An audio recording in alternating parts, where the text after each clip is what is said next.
Assalamualaikum warahmatullahi wabarakatuh. Perkenalkan, saya Braja Krisna Ilhami dengan NPM 201010000122 dari kelas C dengan mata kuliah Filsafat Hukum dengan dosen Muhammad Alfi Pertama, SFil MPhil, Fakultas Hukum Universitas Pasundan. Di sini saya akan menjelaskan terkait dengan salah satu perdebatan yang sangat menarik dalam keilmuan hukum, yaitu perdebatan antara H.L.A. Hart dan Lon Fuller. Perdebatan antara mereka dapat dikatakan sebagai perdebatan paling menarik dalam abad ke-21. Kedua pemikir ini memberikan gambaran mengenai pemaknaan hukum pada konteks hukum yang sebenarnya. Pemikiran kedua pemikir ini lebih kepada bagaimana hukum yang dipahami didasari pada dua filsafat yang berbeda, di mana adanya positivisme hukum dan hukum alam mengambil peran dalam memandang hukum. Positivisme hukum dikemukakan oleh Hart, sedangkan hukum alam dikemukakan oleh Lon Fuller. Kedua pemikir ini dinobatkan sebagai pemikir yang produktif dan merupakan kentolan dari kedua filsafat hukum.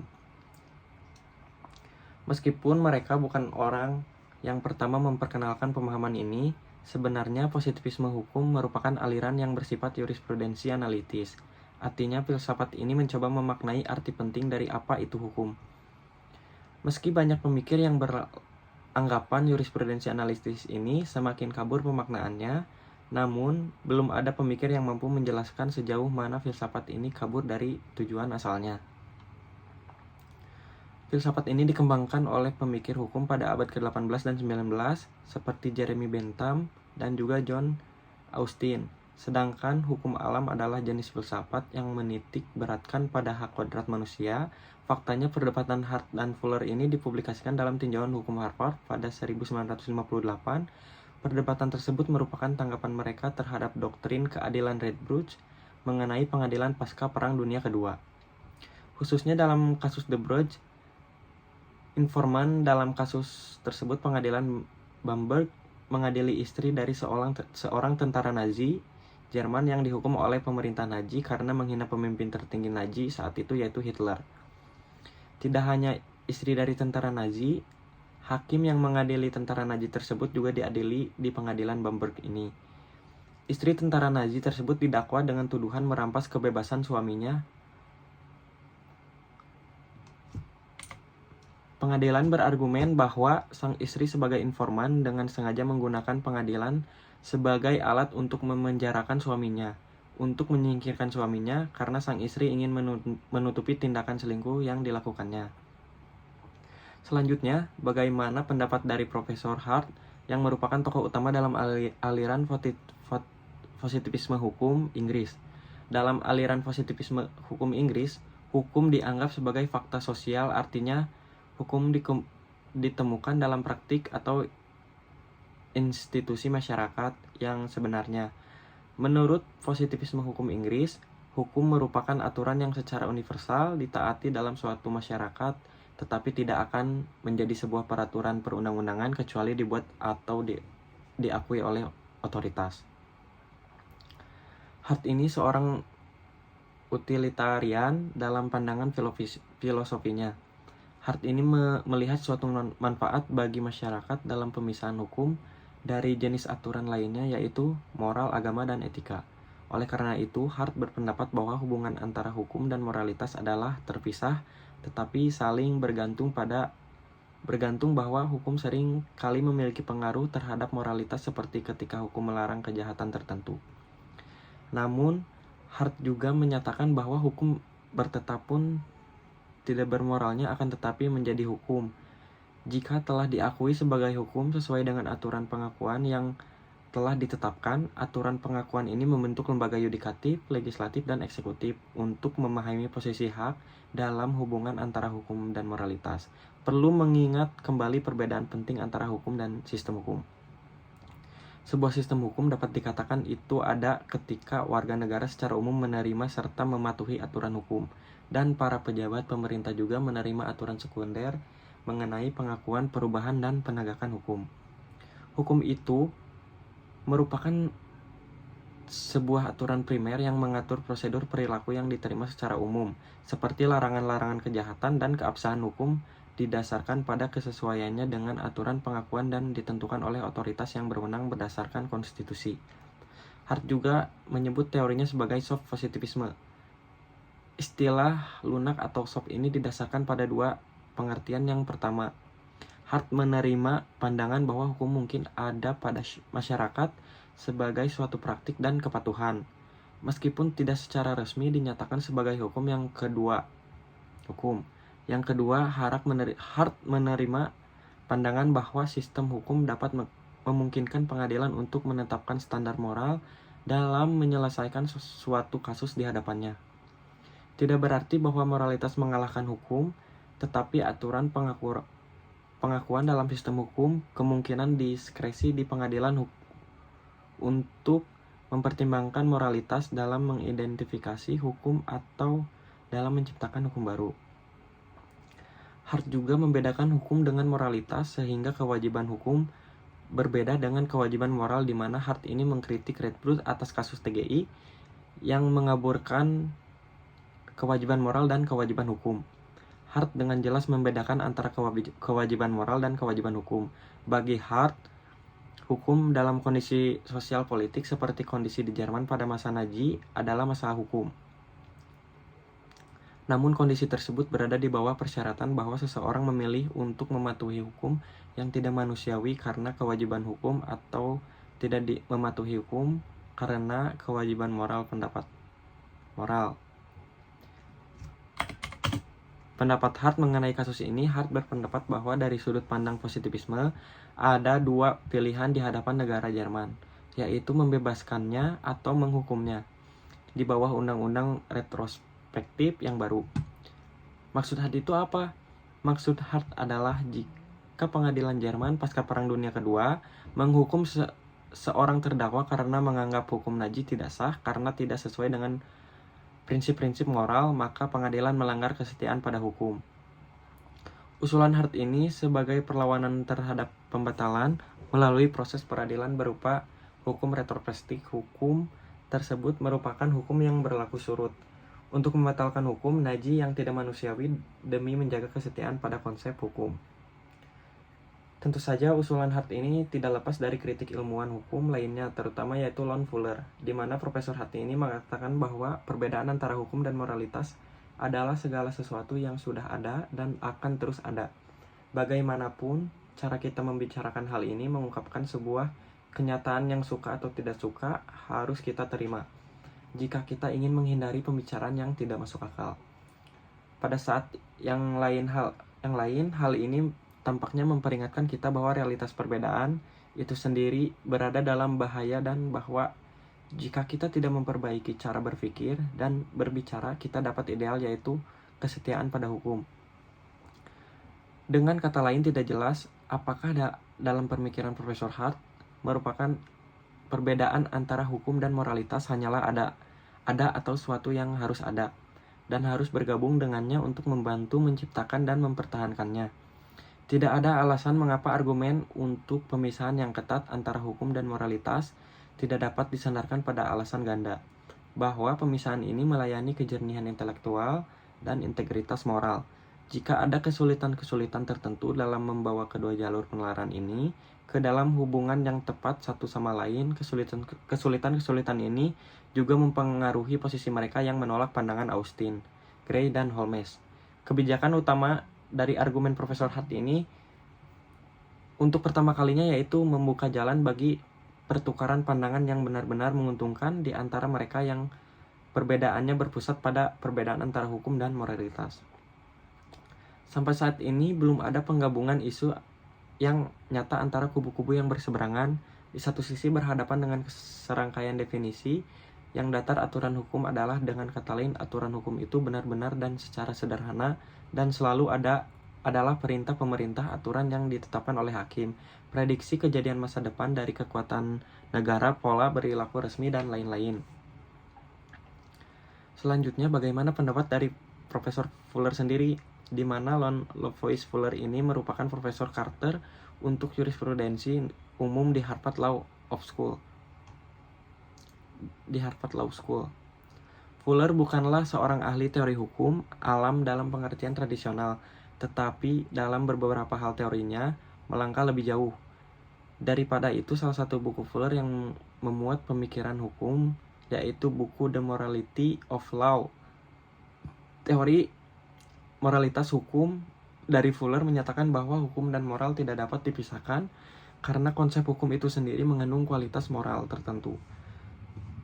Akibatnya apa? Akibatnya hukum hanya mungkin ada jika didasarkan pada moralitas masyarakat. Artinya Fuller memahami hukum dengan mempertimbangkan tujuan hukum itu sendiri atau purposive. Kedua, hukum dibuat melalui interaksi antara warga negara dengan pemerintah atau legislatif dengan orientasi dan tujuan tertentu. Tidak hanya itu, hukum juga merupakan kegiatan aspirasi yang berkesinambungan, dalam arti cita-cita hukum tidak akan pernah tercapai sepenuhnya. Oleh karena itu, Fuller membedakan antara aspirasi moral atau moralitas aspirasi dan kewajiban moral atau moralitas kewajiban aspirasi moral dan kewajiban moral adalah moralitas internal hukum. Secara vertikal, posisi aspirasi moral lebih tinggi daripada kewajiban moral. Sikap sosial tentang penghargaan dan hukuman merupakan indikator dalam membedakan antara aspirasi moral dan kewajiban moral. Terdapat argumen Fuller yang menyatakan bahwa seseorang biasanya dikutuk karena melanggar kewajiban moralitas tetapi tidak dipuji karena mematuhinya. Posisi Fuller dalam kasus ini kurang lebih sama dengan posisi Redbridge pada pasca perang. Teori moralitas hukum Fuller ini tidak bisa dilepaskan dari argumen Redbridge dalam esai Statutory Lawlessness and Suprastatutory of Law. Tentu saja Fuller menolak argumen Hart yang mengusulkan penghapusan hukum Nazi yang tidak manusiawi dengan hukum retrospektif melalui lembaga legislatif, karena tidak terdapat perbedaan dengan pembatalan melalui lembaga yudikatif. Persoalan kesetiaan pada hukum legislatif dan eksekutif sama-sama membatalkan hukum yang tidak manusiawi. Bagi Fuller, sistem hukum di Jerman di bawah Nazi tidak layak untuk dijadikan sebuah undang-undang. Bagaimana kaitannya dengan konsep moralitas internal hukum? Hanya mungkin ada jika memenuhi unsur moral internal, yaitu moralitas aspirasi dan moralitas tugas. Seperti yang dikatakan oleh Fuller, yaitu bagi saya tidak ada yang mengejutkan untuk mengatakan bahwa kediktatoran yang membungkus dirinya dengan perada-perada bentuk hukum dapat begitu jauh menyimpang dari moralitas ketertiban dari moralitas internal hukum itu sendiri, sehingga tidak lagi menjadi sebuah sistem hukum. Nah, dari perbedaan pandangan antara Hart dan Fuller ini tidak dapat dilepaskan dari perbedaan aliran filsafat yang mereka anut. Hal ini dikategorikan perdebatan Hart dan Fuller sebagai perdebatan dalam ranah filsafat hukum. Lantas, apa implikasinya bagi perkembangan praktik hukum dan penelitian hukum? Berdasarkan pengalaman negara Jerman yang mengalami masa-masa kelam di bawah fasisme dan totalitarisme Nazi, yang perlu diperhatikan adalah prinsip untuk berhati-hati dengan hukum yang tidak sesuai dengan moralitas pandangan filosofis dan dari positivisme hukum. Berarti bahwa hukum yang tidak bermoral hukum tetaplah hukum. Akibatnya apa? Akibatnya hukum yang tidak bermoral, hakim masih memiliki validitas dan otoritas seperti halnya keyakinan Redbridge terhadap proposisi bahwa penerimaan pandangan filosofis positivis di Jerman pra-Nazi membuat jalan menuju ke detaktoran menjadi lebih mulus. Hal ini disebabkan oleh perspektif positivisme hukum yang menempatkan hakim sebagai jurisprudensi mekanik atau corong hukum dengan asumsi positivisme hukum. Hakim diibaratkan sebagai robot yang bebas nilai dalam memverifikasi kasus-kasus hukum berdasarkan undang-undang. Berbeda dengan realisme hukum di mana hakim dengan dapat bebas menafsirkan dan menemukan hukum sesuai dengan moralitas masyarakat. Seperti yang terjadi dalam kasus hal ini, menunjukkan bahwa pandangan filosofis tertentu memiliki peran dan implikasi dalam mempengaruhi praktik hukum. Bagi positivisme hukum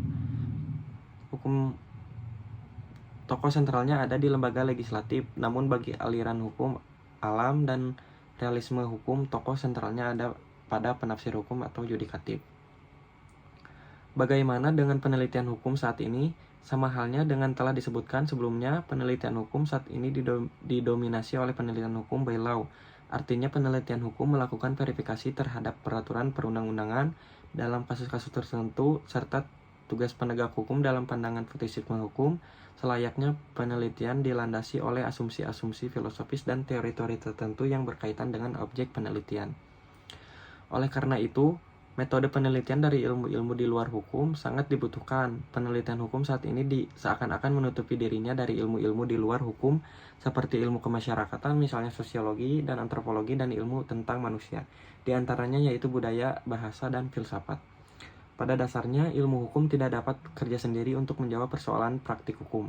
Ia membutuhkan bantuan ilmu-ilmu empiris seperti sosiologi dan antropologi dalam merumuskan hukum yang sesuai dengan kemasyarakatan. Dengan masyarakatnya, ilmu hukum juga membutuhkan ilmu-ilmu formal seperti logika dan ilmu bahasa seperti linguistik, hermeneutika, dan semiotika. Selanjutnya, bagaimana keterkaitan hukum dan moralitas hukum memiliki hubungan yang sangat erat dengan moral.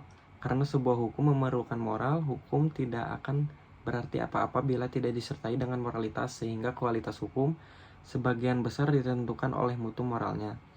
Dan sebaliknya, moral juga membutuhkan hukum karena moral akan berada di awang-awang bila tidak diungkapkan dalam masyarakat secara eksplisit dalam bentuk hukum. Oleh karena itu, hukum bisa meningkatkan dampak moralitas. Sebagai contoh, misalnya menghormati orang lain, prinsip moral yang penting.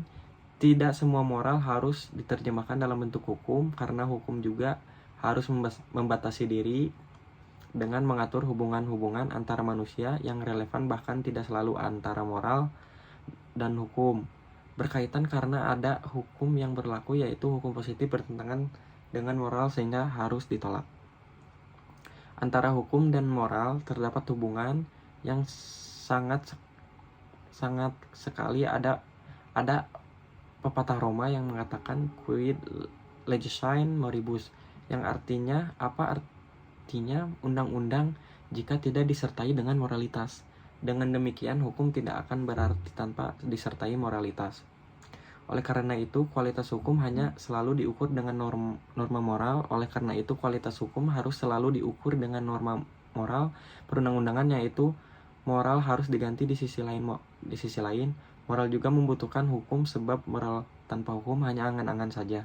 Kalau tidak diundangkan atau dilembagakan dalam masyarakat, meskipun hubungan hukum dan moral begitu erat, namun hukum dan moral tetap berbeda, sebab dalam kenyataannya mungkin ada hukum yang bertentangan dengan moral, atau ada undang-undang yang juga berarti terdapat ketidakcocokan antara hukum moral ini.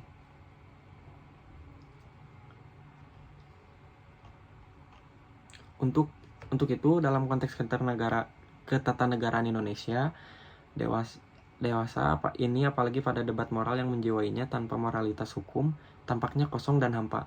Hukum memiliki hubungan mutlak dengan moralitas, yaitu bahwa sebuah sistem hukum yang baik harus sejalan dengan moralitas.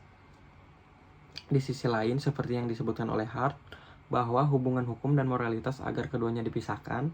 Pemisahan ini menurutnya diperlukan agar kritik moral terhadap hukum dimungkinkan dan untuk menghindari konservatisme serta anarkisme. Hal ini dikarenakan walaupun hukum dan moralitas memiliki hubungan antara satu dengan satu lainnya, tetap saja tidak dapat dipungkiri bahwa kemungkinan akan timbulnya ada benturan antara kedua aspek tersebut di dalam masyarakat. Mungkin cukup sekian penjelasan dari saya. Mohon maaf bila ada kesalahan. Wassalamualaikum warahmatullahi wabarakatuh.